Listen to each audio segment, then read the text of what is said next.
Dans cette vidéo, on va parler des erreurs silencieuses qui détruisent un couple sans qu'on s'en rende compte. Ces attitudes, ces réactions, ces habitudes, parfois petites, mais peuvent ruiner même les relations les plus solides. Si tu veux un amour épanoui, mature et durable, cette vidéo est pour toi. On va analyser les erreurs avec lucidité, profondeur et vérité. Pas de jugement parce que je n'ai pas droit et pas de flatterie. Juste la réalité qu'on évite trop souvent. Si tu veux construire un couple équilibré, stable, sain et profondément connecté, reste jusqu'au bout. Bonjour tout le monde, c'est Francine, j'espère que vous allez bien. Bienvenue dans votre espace pour parler des relations des couples et des vies amoureuses équilibrées. On va aller droit au but parce que parfois un couple ne se détruit pas par une grosse erreur spectaculaire, mais il se détruit petit à petit en silence. Les couples se détruisent dans les détails, dans les attitudes quotidiennes qu'on banalise. Et le plus dur, souvent, qu'on ne se rend compte que quand il est trop tard. Aujourd'hui, on va parler des erreurs à éviter quand on est en couple. Ces comportements qui semblent petits mais qui abîment tout. La connexion, la confiance, la complicité, le respect, l'amour. Donc reste jusqu'au bout parce qu'on va parler en profondeur, en clarté et maturité. Première erreur, c'est de ne pas communiquer clairement. La communication n'est pas juste un mot à la mode. C'est le pilier, la base de l'oxygène. Sans communication, un couple s'étouffe. Beaucoup de gens pensent communiquer, mais en réalité, parlent juste à côté. Parlent juste pour embêter. Ils supposent, ils deviennent, ils interprètent. Ou alors, ils attendent que l'autre comprenne tout seul. Dans un certain couple, le silence n'est pas un moment de paix, mais c'est une barrière invisible. Chacun vit ses pensées dans ses coins sans oser dire qu'est-ce qui ne va pas par peur de déranger, de créer un conflit, de décevoir. En fait, on préfère se taire. Tellement qu'il y a déjà les compréhensions, on préfère se taire pour éviter les conflits. Et au final, l'accumulation finit par exploser. Dans d'autres couples, on parle seulement quand il y a un problème, jamais quand ça va. Mais seulement quand il y a un problème, c'est là où on parle. Du coup, la relation devient un espace de critique, pas de partage.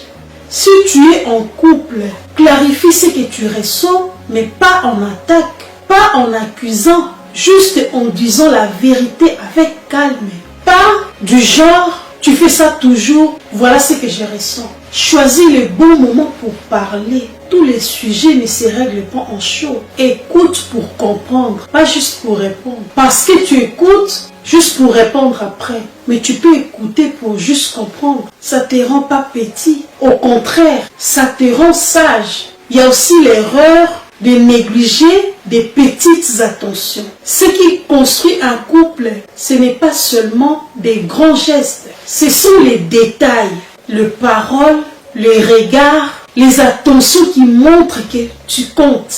Malheureusement, avec le temps, beaucoup arrêtent ces gestes simples. Un couple peut continuer à vivre ensemble, mais cesser de se regarder. Ils ne se regardent même plus, parce qu'il faut savoir que le regard attire l'amour. Mais si tu es dans un couple où tu ne regardes même pas ton homme, mais si tu es dans un couple où vous ne vous regardez même plus, comment vous allez grandir votre amour? Comment votre amour va continuer à vivre? Comment vous allez continuer à vivre votre amour? Les deux partagent la même maison, mais pas la même présence. Vous partagez la même maison, mais pas la même présence. Parce que vous ne vous regardez même pas. De dire un simple merci. Je pense à toi. Je t'aime. Bon courage. Ça paraît insignifiant. Mais quand ça disparaît, le cœur se ferme doucement. Il faut montrer l'importance de l'autre dans des petites choses. Valoriser ses efforts, même petits, même le fait qu'il t'a amené de l'eau. Il faut valoriser ça. L'amour se nourrit des reconnaissances. Il faut reconnaître les efforts de l'autre. Il Faut pas trouver ça normal ou c'est automatique. Le fait que ta femme te sert à manger, il faut reconnaître ça. Elle repasse tes habits, elle lave tes habits. Il ne faut pas le minimiser. Faut pas trouver ça automatique. Ce sont des efforts, des sacrifices qu'on le fait avec amour. Il faut reconnaître. Il y a l'erreur de prendre l'autre comme acquis. Quand on pense que l'autre serait toujours là, on cesse de faire des efforts. C'est quand quelque chose devient constant, on oublie sa valeur. Dans d'autres couples, l'un donne tout, présence, énergie, patience. L'autre reçoit, mais oublie de redonner. Ça veut dire l'équilibre disparaît. Il n'y a que le sens unique. Ça, c'est prendre l'amour pour un acquis.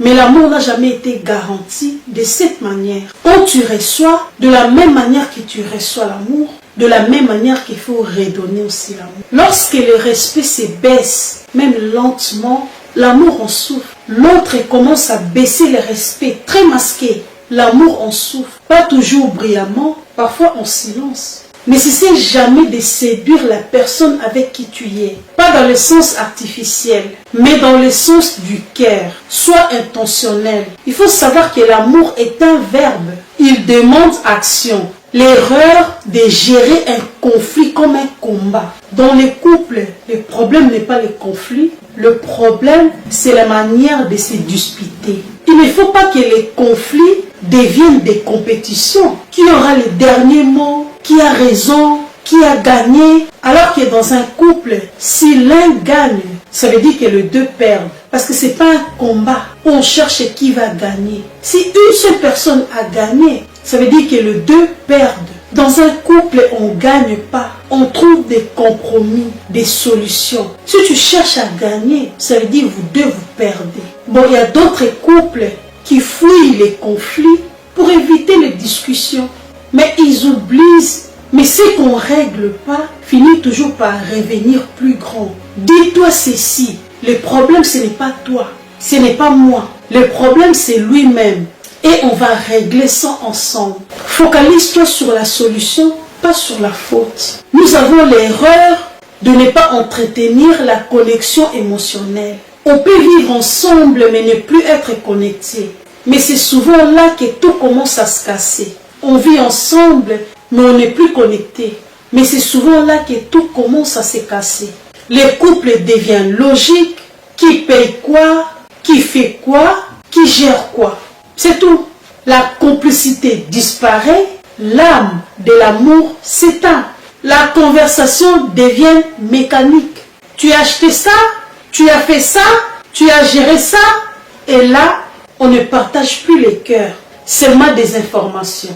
Le couple peut rester ensemble physiquement, mais émotionnellement, se sépare un peu chaque jour. Dans un couple, entretenez la connexion. Parlez de vos rêves, de vos peurs, de vos projets, de vos envies.